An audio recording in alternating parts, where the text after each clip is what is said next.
Welcome to the deep dive. Today, we are really immersing ourselves in a case that just gripped everyone, didn't it? The 2021 killing of Gabby Petito by her fiancé, Brian Laundrie. Absolutely. It was everywhere. And it wasn't just a tragedy playing out. It felt like this real-time investigation unfolding across, YouTube, Instagram, even police body cams. Exactly. And that's what makes this deep dive maybe a bit different. Our sources aren't just dusty old files. No, not at all. We've got this mix of public records, official investigation findings, but also these viral media reports, TikToks, witness accounts online. It's all woven together. So our goal here, our mission, is to cut through some of that noise, right? Precisely. We want to use all these sources to really meticulously piece together the timeline, not just the disappearance, but the investigation itself, and crucially explore why it got so much attention and what the legal and societal fallout really looks like now. Okay, before we dive into the whole story, the van life journey and everything, let's just nail down the absolute core facts, because boy, did the speculation run wild. Good idea. So Gabby Petito, she was 22. The official finding is that she was killed around August 27, 2021. And this was out in Wyoming. That's right, in the Bridger Teton National Forest, a really remote, rugged area. And her fiancé, Brian Laundrie, he didn't report her missing. No, he drove back to his parents' place in Florida alone in their van. And when police started asking questions, he and his family they lawyered up, said nothing. Became a person of interest pretty fast. Very fast. Yeah. Then he disappeared. Was reported missing by his parents. And eventually? Eventually, his remains were found in a Florida nature reserve. Yeah. It was ruled a suicide. And the FBI later confirmed, chillingly, that a notebook found near him contained a confession. He admitted he killed Gabby. Wow. Okay, so let's rewind. Let's start at the beginning with Gabby herself and this whole van life dream they were pursuing. That aesthetic was so central to how this started. It really was. Gabby Petito, born 1999, Blue Point, New York. Pretty typical suburban background, graduated high school in 2017. And that's where she met Laundrie. Yep, that's where they first met.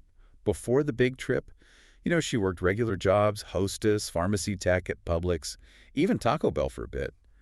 Standard stuff. But she was building this online persona, right? Very focused on travel, art. Exactly. Her passion was documenting life, travels, her Instagram, her YouTube channel. It was all about art, yoga, vegetarianism, the beauty of the journey. And that documentation, which seemed so, innocent. Yeah, kind of aspirational. It inadvertently set the stage for this massive public focus later on. It gave people a story to follow. And the relationship itself? They started dating officially March 2019, Uh-huh. moved in pretty quickly with his parents down in Northport, Florida. And they got engaged. Engaged July 2020, yeah. So the trip wasn't just a whim. They planned it meticulously. Right, the van. She bought that 2012 Ford Transit Connect, I think December 2020. That's the one. And they spent months converting it into a camper van. This was a serious commitment. They both quit their jobs to save up. Sources said she was working crazy hours, right? Yeah. Like 50-hour weeks between jobs. Yeah, she worked as a nutritionist. He was at an organic juice bar. They were really saving hard for this 4-month cross-country adventure they had planned. So the trip starts July 2nd, 2021, leaving from New York.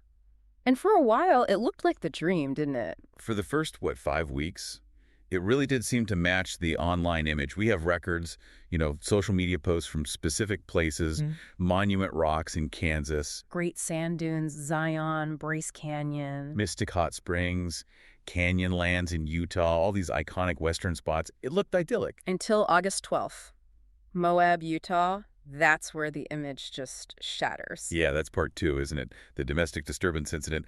This is the first time the public, or at least authorities, intervene.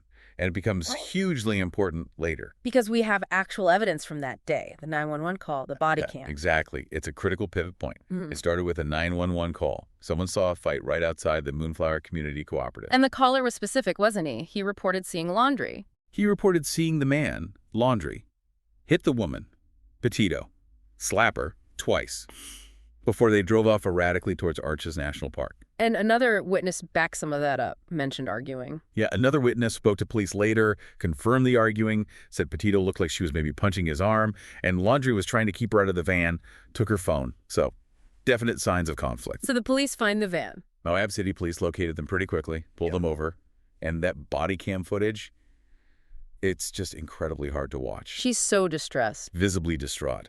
Sobbing, can barely breathe. It takes several minutes before she can even really talk coherently, just completely overwhelmed. But then when she does talk, she tries to downplay it, right? Massively. Yeah. Her first explanation is all about external stress. She blames her really bad OCD, talks about cleaning, the pressure of starting her website and blog. She mentioned quitting her job just before. Yeah, she just quit, trying to make this online thing work. And she felt Laundrie didn't believe in her, didn't think she could do it. That seemed to be a huge source of anxiety for her. In the fight that morning? She said it started because he wouldn't let her back in the van after they argued. But she initially avoids mentioning the physical stuff. Until the officer points out marks? Exactly.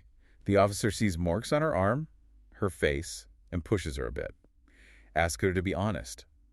And that's when she admits it. What did she say he did? She admitted Laundrie kept telling her to shut up and then grabbed her face. Forcibly enough to leave a mark. In Laundrie's story. Completely different narrative. According to the police report, he paints Petito as the one losing control. He claimed he was just trying to get some space, take a breather, because she was getting worked up. Did he admit she hit him? He claimed she hit him first, yeah, with her phone while trying to get his keys. But the police report did note she admitted hitting him first. It did. The officer wrote that Laundrie tried to create distance, told her to take a walk, but she didn't want to be separated and started slapping him. Then Laundrie grabbed her face and pushed her back. And the police decided, what? Not domestic violence. That's the crucial controversial part. They classified it as a mental breakdown or mental health crisis, not domestic assault.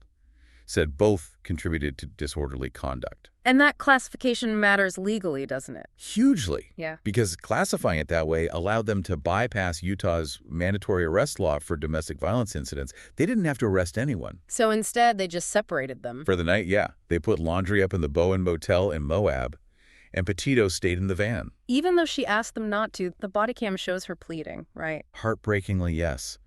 She explicitly asked them not to separate them. Which, domestic violence experts often point to that as a sign of dependency or maybe fear. And this decision immediately caused problems. Oh yeah, massive scrutiny later. Moab PD launched an internal investigation into whether the officers followed policy. Specifically, whether they used something called the Lethality Assessment Protocol, the LAP. Okay, the Lethality Assessment Protocol, or LAP. You hear that term a lot with this case. What exactly is it, and why was it so critical here? Right, so the LAP isn't just like a suggestion. In many places, including Utah at the time for domestic violence calls, it's a mandatory screening tool. It's a set list of questions officers must ask the potential victim. Questions about? Questions designed to quickly gauge the risk of lethal violence. Things like, has he ever choked you? Does he own weapons? Has he threatened to kill you or himself? Does the violence happen more often or get worse? Do you feel like he might kill you? Really direct, specific questions. And if they'd ask Gabby those questions? The argument, certainly in the later lawsuit, was that based on the circumstances, the visible injury the fight described, her extreme distress, she likely would have screened as high risk. Especially if they'd probed the grabbing the face incident, which relates to potential choking or restriction of breathing. And what happens if someone screens as high risk? What's the mandatory next step? If they screen high risk, the protocol mandates immediate action. The officer has to right then and there connect the victim by phone with a trained advocate from a local domestic violence shelter or hotline. Regardless of whether she wants to press charges. Exactly. It's about immediate safety planning and support, bypassing the victim's potential fear or reluctance at that moment. The allegation against the Moab officers was that they either didn't do the LAP screening at all or didn't follow through when they should have. They skipped a mandatory step designed to protect victims like Gabby. And the police chief ended up taking leave during that review. Yes, the police chief took a leave of absence while the city investigated the handling of the incident. It became a huge point of contention. Okay, so that's the Moab incident. Incredibly disturbing. Now let's trap the final days after that. Things get even stranger, don't they? This flight Laundrie took. Very strange. So August 17th, just 5 days after the Moab stop, Laundrie flies from Salt Lake City back to Tampa, Florida. Leaving Gabby behind. Leaving her totally alone at a Fairfield Inn and Suites near Salt Lake City. He doesn't come back and rejoin her until August 23rd, 6 days apart. What was the reason given for that? His family attorney said something. Yeah, the family lawyer later put out a statement saying Brian needed to fly back to Florida to obtain some items and empty and close the storage unit to save money. Apparently they were thinking about extending the trip. Okay, whether you buy that explanation or not, it's 6 days she's alone after that traumatic incident. Exactly.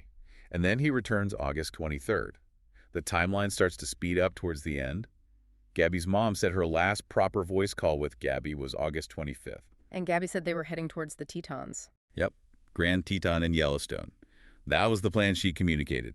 Same day, August 25th, is the last Instagram post from Gabby, those photos in Ogden, Utah, by the butterfly mural. Then August 27th, Jackson Hole, Wyoming. This is the last day anyone confirmed seeing her alive. Starts with that incident at the restaurant. The Mary Picklett's Tex-Mex restaurant. A witness account described Laundrie being really aggressive, arguing with staff manager, waitress, hostess. Seemed like it might have been about money. And Gabby came back later. The witness saw Petito come back into the restaurant alone, visibly crying and apologizing for Laundrie's behavior. The restaurant confirmed they were there that day. And right after that, the last concrete sighting. The Whole Foods. Yes, CCTV footage from the Whole Foods in Jackson.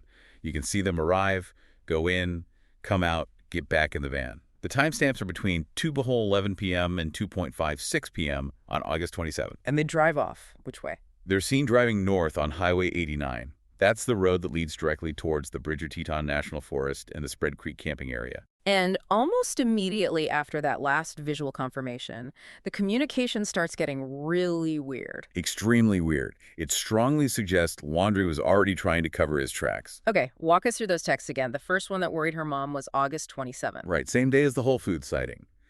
Her mom gets a text, supposedly from Gabby, saying, "Can you help Stan? I just keep getting his voicemails and missed calls." And the red flag was Stan. Exactly. Her mom knew instantly something was off. Gabby never called her grandfather Stan. It was always Grandpa Stan or Gramps. That just wasn't her language. Then nothing for a few days until August 30th. August 30th, the final text from Gabby's phone. It just read, "No service in Yosemite." Which her mom definitely didn't believe came from Gabby. No way. Yosemite is hundreds of miles from Wyoming, and her mom was already deeply suspicious after the Stan text. She knew Gabby wasn't sending those messages. And investigators later figured out this was deliberate deception. Oh, absolutely. They found evidence of text being sent between Laundrie's phone and Petito's phone after her death, trying to create this illusion of conversation. And that $700 money transfer. From Gabby's account to Laundrie's. Yes, with a message saying goodbye. The FBI concluded Laundrie did all this after he killed her to make it look like she was still alive, maybe ending the trip, and far away from Wyoming. A calculated alibi attempt. While he's sending these fake texts, people are actually seeing him, right? Near that Spread Creek area. Yes, and these eyewitness accounts become absolutely crucial, especially around August 29th. First, there was a witness who saw the van parked alone near Spread Creek on the 27th or 28th. No activity. And this same witness saw Laundrie driving strangely before that. Yeah, she mentioned seeing a young white guy, who she later realized was probably Laundrie, driving the van kind of slowly and weird on August 26th. And her account, she posted it online, TikTok. Yes. And that TikTok video, according to an FBI agent involved, was the key tip. It tipped the FBI off to the specific area where they eventually found Gabby's body. Amazing, really. Yeah. Citizen reporting directly leading the search. Then the hitchhiking stories from August 29th. Right, multiple accounts. First, a couple picked him up near Coulter Bay Village. They said he seemed okay at first, but then freaked out when they said they were going to Jackson Hole, not the town of Jackson. Like he needed to go somewhere very specific. Seemed like it. Yeah. He asked them to pull over less than 30 minutes later, near Jackson Lake Dam.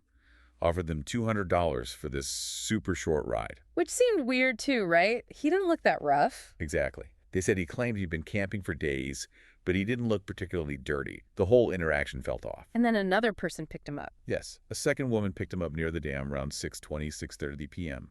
that same evening, August 29th. She drove him about 20 minutes. And where did he ask to be dropped off? Right at the entrance to the Spread Creek dispersed camping area. Just the entrance. Not further in where the van actually was, which was miles down the road. She said he seemed antsy and just wanted out right there. And it's also on this day, August 29th, that the story shifts regarding his parents. The phone call? This becomes a major point in the later civil suits. According to court documents based on, presumably, phone records and later depositions, Laundrie called his mother that day. And the call was disturbing. His parents later described his tone completely changing during the call. It sounded frantic by the end. His father called him back almost immediately, and that's when Brian allegedly said it. Gabby's gone. Just gone. Just gone. And then, crucially, I might need a lawyer. but apparently gave no other details about how she was gone or what happened. So after that call, the strange hitchhiking, the fake texts, he heads back to Florida. Drives the van cross-country, arriving back alone at his parents' house in Northport on September 1st. And then, just a few days later, he goes camping with his parents. Yeah, that's another detail that raised major red flags later.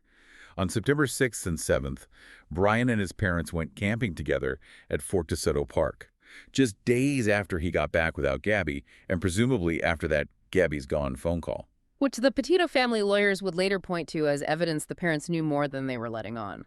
Exactly. It became part of the narrative, alleging their complicity or knowledge. Okay, so Laundrie's back. Gabby's family can't reach her. Part 4, the investigation kicks off. It moved fast once the official report was filed. Gabby's mom filed the missing person report on September 11th, after weeks of no real contact. And Laundrie was named a person of interest. When? Just 4 days later, September 15th. But by then, the Laundries weren't talking. Right, the family lawyer was involved, and they just shut down completely. No cooperation with police, refused to speak to Gabby's family. It fueled so much public anger. It really did. And then there was that huge mistake by the Northport police during their surveillance. Oh yeah, tell us about that again. They thought they saw Brian. They were watching the house. They saw Brian leave on September 13th. Then, on September 15th, they saw his car return. Someone got out, went inside. The surveillance team mistakenly logged it as Brian returning home. But it wasn't him. It wasn't him.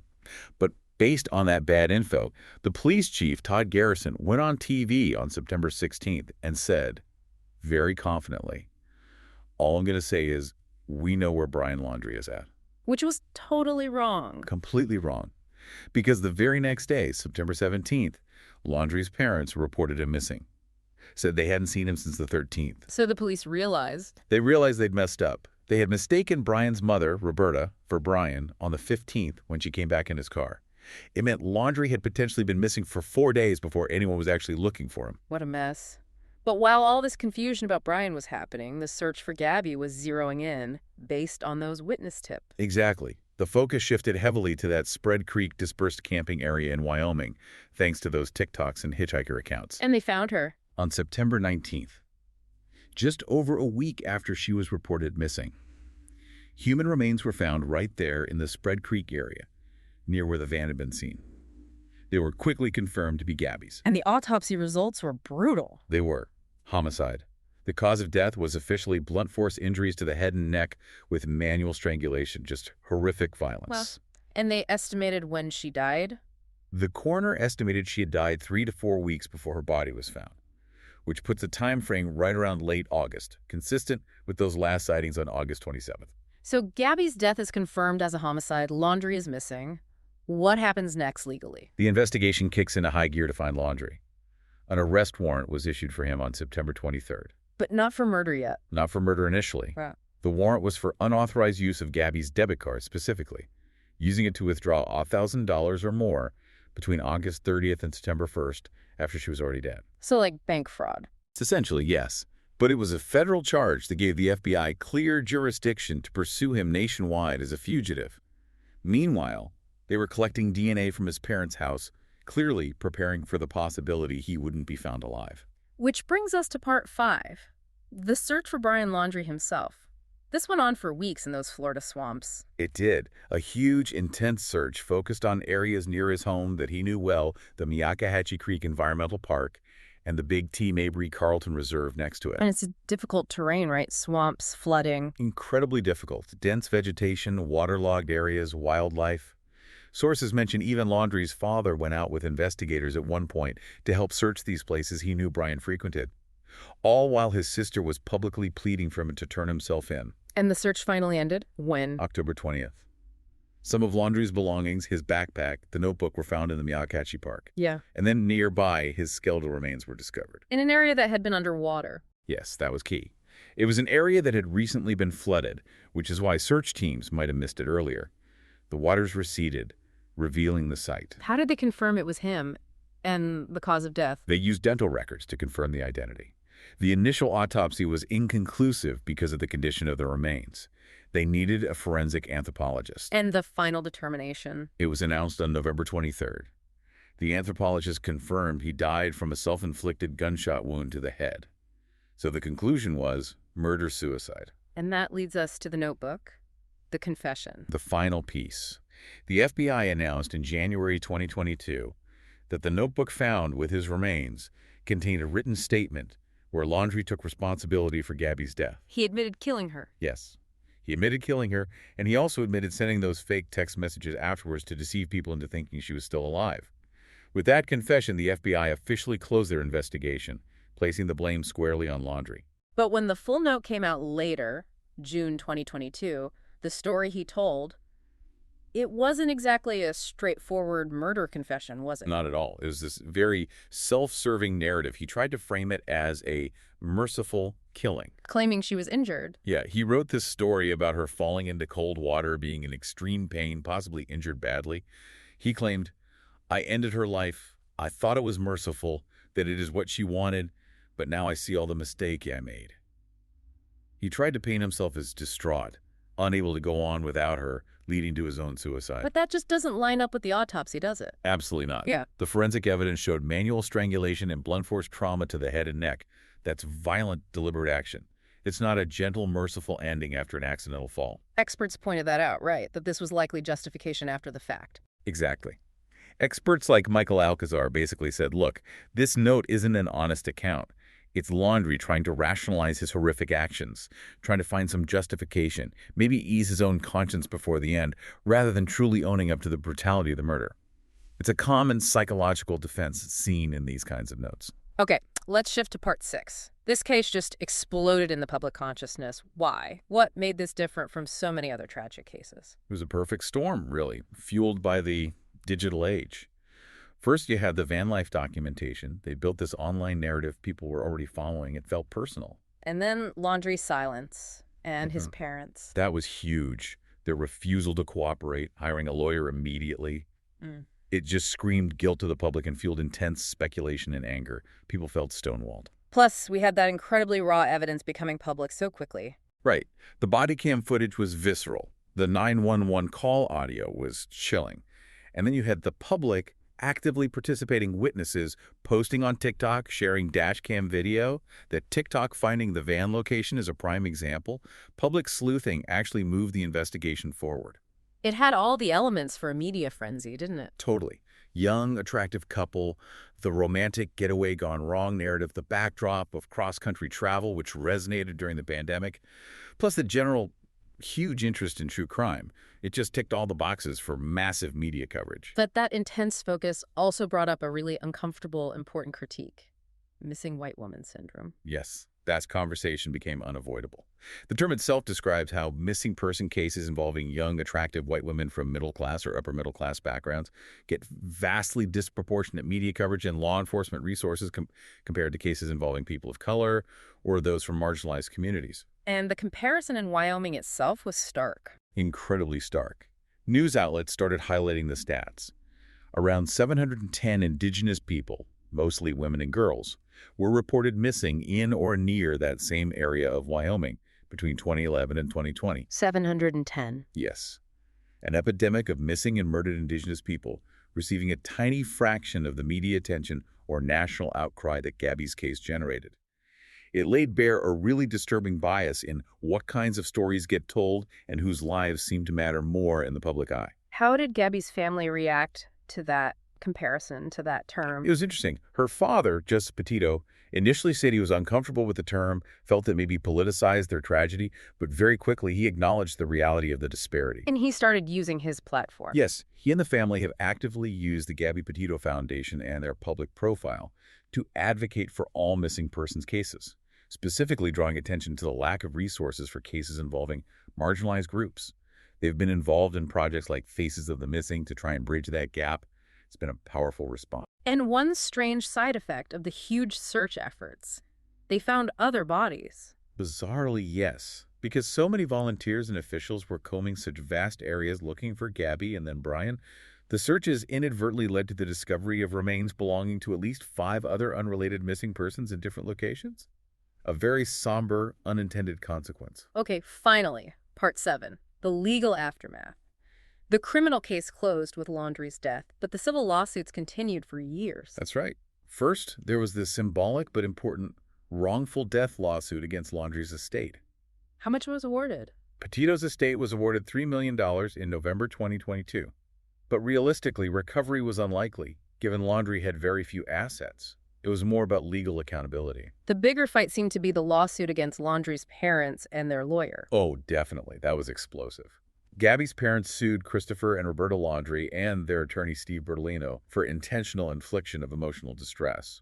Alleging they knew Gabby was dead and deliberately withheld information. Exactly. The core allegation was that Brian called them on August 29th, said Gabby was gone, asked for a lawyer, and that the parents then knew Gabby was dead but chose to say nothing, hindering the search and causing immense pain to the Petito family, who were desperately searching. They argued that silence was outrageous conduct. And that lawsuit was settled. It was. After going through mediation, it was settled out of court in February 2024. The terms weren't disclosed, but it brought that specific legal battle to an end. Then there was the other major lawsuit, the one against the Moab police. Yes, the $50 million wrongful death lawsuit against the Moab City Police Department. This one aimed directly at the officers' actions during that August 12th traffic stop. What were the specific claims there, mentioning Officer Pratt? The amended complaint got very specific. It alleged Officer Eric Pratt basically admitted in a later statement that he knew Laundrie posed a threat, but chose to ignore domestic violence laws. And crucially, it claimed the officers failed entirely to follow that mandatory lethality assessment protocol, the LAP screening.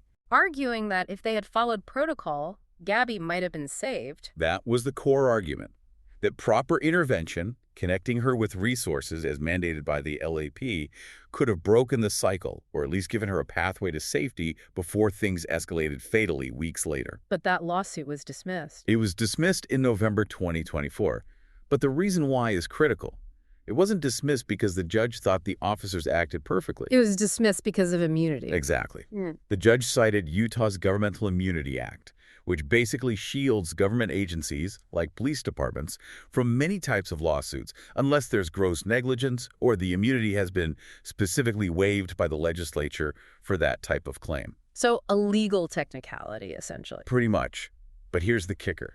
Even while dismissing the case on immunity grounds, the judge wrote in his ruling that the officers' actions, their conduct during that stop, could plausibly have contributed to Gabby's death. Wow. So the judge acknowledged the potential link, even while legally bound to dismiss. Precisely.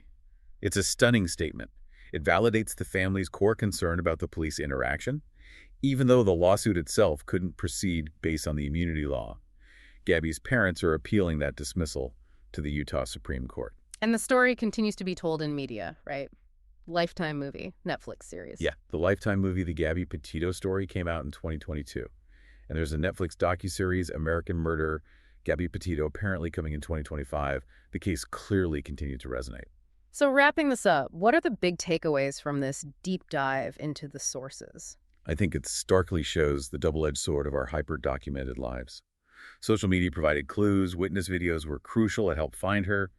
But that same visibility fueled the media circus and highlighted the deep biases in whose story gets that kind of attention. The whole missing white woman syndrome critique is essential. And the focus on the police interaction in Moab, that feels like a really lasting impact. Absolutely. The conversation shifted. It wasn't just about the tragic outcome, but about potential points of intervention. Could something different have happened during that police stop?